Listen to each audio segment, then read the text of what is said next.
जो અત્યારે એલોવેરા લઈને આવતો કારણ કે આપણા માથાના વાળ છે ને આખા ઓલા થઈ ગયા છે.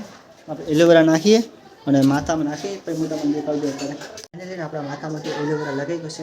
આખા વાળ આખા સિલ્કી થઈ ગયા આપણા મસ્તીનું માથું ધોઈ નાખીએ. ફાઇનલી આપણે પતંગ ચગાવીને અત્યારે નીચે આવતા રહેશે અને જો જીગાભાઈને આપણે ચડાવ્યા જો પાણી છોટવા ચડાયા છે. ગુડ મોર્નિંગ, કેમ છો બધા? મજામાં ને? આપણું રીતે બધા મજામાં છે. મસ્ત મજાનું ગુડ મોર્નિંગ થઈ ગયું છે. તો હવાના 4 વાગ્યા છે, 8:30 લગભગ 9 વાગી ગયા છે. પછી આપણે જમવા બેસી ગયા છીએ. તો જમવામાં છે દૂધ અને ભાખરી. તો ફટાફટ આપણે જમી લઈએ. ફાઇનલી આપણે નાસ્તો થઈ ગયો તો પણ જો આપણે કીર્તિકાને હુવાળા બેઠા હતા ને તો આ હોતી તો હે નહીં પણ જો આ હિંચકા નાખું હસ હસ કરશે. આજે જો હુતી નથી, હસ હસ કરે છે. હુવાનું કીધું તો હુતી નથી. જો જો જો જો જો જો જો જો જો હુઈ જા હુઈ બખી જો જો જો હા. તો અત્યારે તો એ હુતી નથી એટલે હિંચકા નાખીએ બધા હુઈ જાય એટલે આપણે જવાનું છે કામ કરવા. ફાઇનલી ગઈ આપણે ને કીર્તિકાને હુવા ગયા પણ એ તો હુતી નથી. હવે આપણે કામ કરવા આવ્યા હતા તો જો આ રેતી પડી છે ને હજી થોડીક રેતી ચડાવવાની છે માથે. તો આપણે પેલા રેતી ચડાવી નાખીએ પેલી 3-4 બોરી જેવી ધાબા પર તે નીચે પડી રેતી હાલ તો દેખાય નહીં. તો રેતી આપણે ચડાવી દઈએ એના પછી આપણે નાઇટિંગ મશીનમાં પ્રેસ કરી દઈએ. જો કે બધું કમર ભમર પડ્યું છે એટલે તો એ બધું થોડું ઘણું હમણાં મૂકી દઈએ અને પેલા રેતી ચડાવી દઈએ. ફાઇનલી આપણે બધું કામ પતી ગયું છે. આપણને બપોરના 1:30 વાગ્યો જો રેતી નાખાઈ ગઈ છે ને ઝારો બાકી હતો. ઝારો પણ આપણે બાંધી દીધો છે ને ઝારો આ દિવાલનો છે આટલેનો. તો હવે આપણે પેલા નીચે જમતા આવીએ અને જમીન પછી લગભગ એને ભાષાનું ચંતર કરવાનું થશે. નક નહીં થાય તો પછી ખબર નહીં આપણને પણ લગભગ કરવાનું થશે. તો ઝારો બંધાઈ ગયો છે જોઈ લો. એને લઈને આપણે ખાવા બેસી ગયા તો જો ખાવામાં આપણે ટમેટા બટેકાનું શાક છે. ફટાફટ આપણે જમી લઈએ. ફાઇનલી આપણે જમી લીધું છે અને મમ્મીની બધા ગયા છે બહાર એટલે આજે હવે કામ કરવાનું થશે નહીં. તો આપણે નવી મશીન આપણે ફ્રેશ થઈ જઈએ અને મસ્તીની નાહી પણ લઈએ. અને ત્યાં જો વાગ્યા છે 2 બપોરના નાવાનો વારો આવ્યો છે તો ફટાફટ આપણે નાહી લઈએ. ફાઇનલી આપણે નાવાનું પછી વહી રાખ્યું. જો અત્યારે એલોવેરા લઈને આવતો કારણ કે આપણા માથાના વાળ છે ને આખા ઓલા થઈ ગયા છે. આપણે એલોવેરા નાખીએ અને માથામાં નાખીએ પછી હું તમને દેખાડજો. અત્યારે શેના ગેસ ગેસ અંદર આવે તો દેખાડજે કેવા ગેસ દેખાડ ને.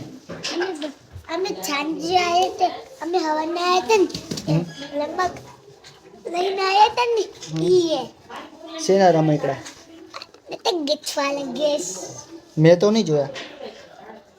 મને દેખાડ ઘરે પડ્યા આ ત્યાંની અંદર ચોખે કુકલા રમતી અને ચોખે આજ તો મોટો બોક્સ લીધો તો શેનો પાટી પેનનો ખાઈ ગઈ તો અને પછી બોક્સ એને માથું નતું ને તો મેં એને બોક્સને ફાડીને આટલું માથનું મોટું બોક્સ ગોતી અને બધું એને બધી પાટી પેટર્ન નાખી હતી.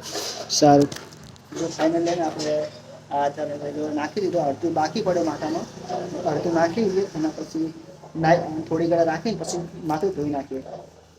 એને લઈને આપણા માથામાંથી એલોવેરા લગાવી ગયો છે તો મસ્ત ને વાળ આખા ગીલા ગીલા થઈ ગયા. તો 5 મિનિટ આપણે સુકા દઈશું પછી નાહી લઈએ. ફાઇનલી આપણે નાહી મસ્તીના રેડી થઈ ગયા. જે આખા વાળ આખા સિલ્કી થઈ ગયા આપણા મસ્તીનું માથું ધોઈ નાખીએ અને થોડી ઘણા આરામ કરીએ. ફાઇનલી ને વાગ્યા છે 3:30 અને આજે આપણે ઊંઘ કમ્પ્લીટ થઈ નથી કારણ કે થંબનેલ એડિટિંગ કરવાની હતી. થંબનેલ ફાઇનલી એડિટિંગ થઈ ગઈ છે.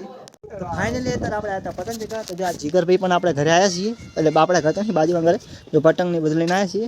અત્યારે થોડી પતંગ શકે છે. જો આમ જો આ સેટ ઉપર એક બે હે જો તો અત્યારે આપણે પતંગ ચગાવી ગીત વગાડી આજે બ્લૂટૂથ ચાલુ કર્યા ભાઈએ. ફાઇનલી આપણે પતંગ ચગાવીને અત્યારે નીચે આવતા રહેશે અને જો જીગાભાઈને આપણે ચડાવ્યા જો પાણી છોટવા ચડાયા છે કોલમમાં એટલે આપણે 2 લેન્ટા ભરી તેમાં. તો એ તો પાણી છોટ ચડાવે ના તો આપણે પાણી છોટાઈને જઈએ નીચે અને જીગાભાઈ પણ એમની ઘરે જાય. તો આજ ખૂબ બધી પતંગ ચગાવી મજા પણ ખૂબ બધી આવી પણ અફસોસ એટલો રહ્યો કે જીગાભાઈને ચગાવવા ના મળી પતંગ ઘણી. કશો વધો નહીં આવશે ત્યારે આપણે ચગાવી દઈશું એને. જીગાભાઈ ઉપર ચમ ડર નહીં લાગતી ને તો બરાબર જા દે પોણી તો પછી શુક્રા સાંટે પોણી ફાઇનલી આપણે તો ઘરે આવતા રહ્યા છીએ અને જો અત્યારે દીવાબત્તી કરી નાખીએ આપણે તો હાથ પગ ધોઈ લઈએ પછી આપણે દીવાબત્તી કરી નાખીએ. ફાઇનલી આપણે ત્યાં મંદિરે દર્શન કરવા આવ્યા હતા એટલે આપણે મંદિરે દર્શન કરતા આવ્યા છીએ. જો ત્યાં કીર્તિકા રમાડે કારણ કે જમવાનું બાકી છે. એ ટકુડી જો લાઇટ આવે ને એટલે એ લાઇટ આમ જ દેખશે. તો અત્યારે આપણે પેલા દૂધ દેતા કારણ કે દૂધવાળો આવ્યો છે. જો ફાઇનલી તો રાંધવાનું ચાલુ છે. જો રાંધવામાં આપણે રોટલા કઢાય છે અને શાક બને છે. શાક શેનું છે? તો મિક્સ શાક બનાવી દઈએ અને ખાવા પેલી થઈ જાય એટલે આપણે ખાઈ લઈએ. ફાઇનલી આપણે ત્યાં જમવા બેસી ગયા છે. જમવામાં જો મિક્સ સબ્જી છે એનો મોહરો કરીને આવ્યો છે.